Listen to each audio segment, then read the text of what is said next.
আহ্বান করেছে এই বার্তাটাকে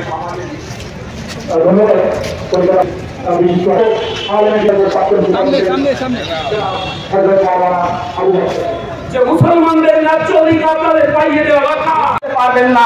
এবার আপনারা বলুন, প্র্যাকটিক্যাল মুসলিম যে উনি হয়েছেন এর সার্টিফিকেট কে দেবে? অ্যামেন্ডমেন্টে তার কোনো কথা উল্লেখ নেই।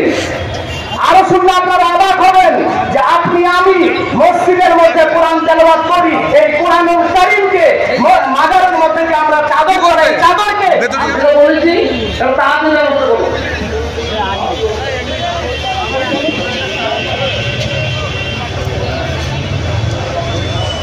কথা বলবো, বক্তব্য রাখবে, কথা বলবো, বক্তব্য রাখবে,